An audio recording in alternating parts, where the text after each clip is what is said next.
David, we are definitely going to take a look at the cornerback and wide receiver interaction. As you can see, I got Hakeem Nicks on an island with Asawang from the Eagles. You can see him backpedaling, and anybody that plays football knows if you're backpedaling, you're not going to keep up with a guy that's running full speed. You have to turn around and do so. So what Asawang does, gets his hands on him, slows him down a little bit. Hakeem Nicks pushes him off a little bit, turns him towards the inside. That way it gives turns him towards the outside. Nicks now has the fast track to the inside. And as you can see, Eli throws the ball. You can see the ball in the air. Asawang's not looking back yet. Right now he's looking back at the ball. And at this point, he notices he's not going to be able to jump and make a play on the ball. The ball is placed perfectly where only Hakeem Nicks can get to it. Nice and high, Hakeem Nicks jumps.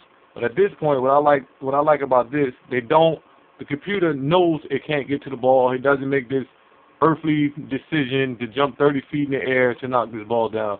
Says to himself, I can't get to the ball. Let me make a play on the receiver. Receiver catches it. He hits him, knocks the ball out of his hand. I can accept that. He dropped that pass. I can accept that that's the play that the corner made on the ball.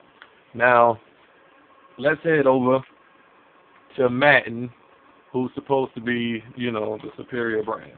Let's see how they decide that this same play should be held out. On this version, you'll see that the Eagles have the ball instead of the Giants, and we're just going to run it. As you can see, Steve Smith looks good, backpedaling. Just like on the other video, you remember Asawang was turned to the outside. This time Terrell Thomas decides to turn to the inside. But what should have happened is, being that he turned to the wrong direction, he should have lost this. At this point right here, he should be beat. And you're watching, he's never, ever looking back towards the ball. But for some reason, even without him looking back for the ball, the minute Steve Smith goes to the outside, he goes to the outside. But never looks back for the ball, But somehow, not once looking back for the ball, he knows this ball has been thrown. And look at the position he gets into to stop a pass. Breaks down as Steve Smith continues to run. I have no idea why Michael Vick couldn't overthrow this ball, but he couldn't. And look at the play he goes to make on the ball. He goes to try to intercept the ball that he should have never even gotten to, because he doesn't know where this guy is. Now, as you can see, there's a safety that's over the top in the background. Whatever play this guy makes on the ball, I'm 100% for it, because he is looking directly at the quarterback. But for some reason on Madden, the guy with his head turned makes all the plays, and I just don't get it. I don't understand it. This guy is running with his back completely turned, knows which way this guy's breakout, still hasn't got his eye on the ball or this receiver. And as you can see, this receiver cannot, and if you look at the speed up here, I believe Steve Smith is a little faster than Terrell Thomas.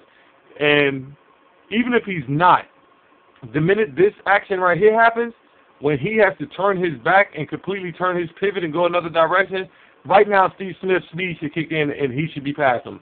But as you can see, watch the morph. Watch how they morph number 24 over. Watch this. Right there. Did you see that? Without even taking a step, his body is over there. Slow it down for you. Right there. He's in front of him. He's in front of him. Even though he just turned around completely, he's in front of him before Steve Smith even makes his break. And he makes the break with him and makes a perfect play on the ball with never, ever, ever looking at the ball. You tell me what's more authentic, people. You tell me what's more authentic.